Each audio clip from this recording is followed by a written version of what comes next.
ఓం నమో వెంకటేశాయ. Welcome back to my channel Tirupati. ముందుగా మీ అందరికీ కూడా నమస్కారాలు. Big breaking news.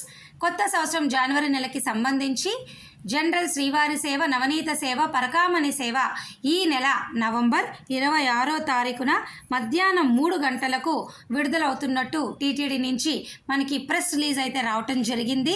అలాగే రథసప్తమి జనవరి 25కు సంబంధించిన కోటా కూడా అదే రోజు మీకు విడుదలవుతున్నట్టు ప్రెస్ రిలీజ్ అయితే రావడం జరిగిందండి.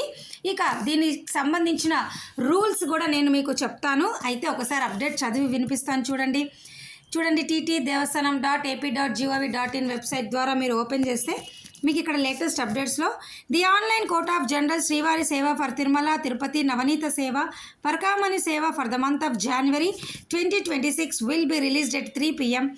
on November 26. The age limit of general sevas for Tirumala for January 22 slot is 18 years to 15 years only, as Radha Saptami is on Jan 25. ఓకేనా అండి. ఇప్పుడు నేను మీకు ఒకటి వీటి యొక్క రూల్స్ అయితే చెప్తాను, వినండి. జనరల్ శ్రీవారి సేవ తిరుమల తిరుపతి మీరు బుక్ చేసుకోవాలి అంటే మీ వయసు 18 సంవత్సరాల నుంచి 60 సంవత్సరాల లోపల ఉండవచ్చు.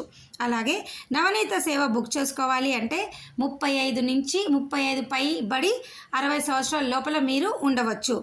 ఇక పరకామణి సేవ అయితే bank employees, private bank employees మీరు బుక్ చేసుకోవచ్చు. నవనీత సేవ కేవలము ఆడవారు మాత్రమే మీరు బుక్ చేసుకోగలరు. జనరల్ శ్రీవారి సేవ అయితే ఆడవారైనా మగవారైనా మీరు బుక్ చేసుకోవచ్చు.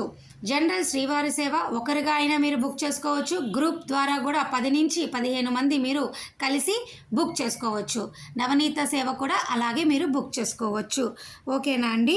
ఇక మరొక ముఖ్యమైన విషయం ఏమిటి అంటే రథసప్తమి రోజు ఎవరైతే ఈ సేవ బుక్ చేసుకోవాలి అనుకుంటున్నారో వారి వయసు 18 నుంచి 50 సంవత్సరాల లోపల ఉండవలసిందిగా టీటీడీ వారు మీ అందరికీ చెప్పడం జరిగింది.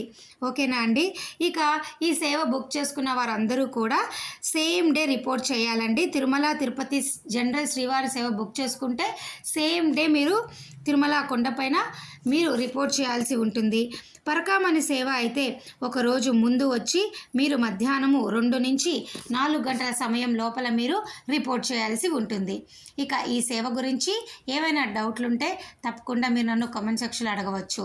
మరి నేను ఈ వీడియో సెలవు తీసుకునే ముందు ఒక చిన్న మాట, కొంచెం బిజీగా ఉండడం వల్ల ఫేస్ వీడియో ద్వారా మీ ముందుకు రాలేకపోయాను. డైరెక్ట్గా మీకు ఈ ఇన్ఫర్మేషన్ ఇవ్వాలన్న బాధ్యతతో ఇలా పెట్టడం జరిగింది. రేపు ఉదయం మరలా మీ ముందుకి ఫుల్ వీడియోతో వస్తాను. Thank you so much for watching this video. ధన్యవాదాలు. మళ్ళీ కలుద్దాం.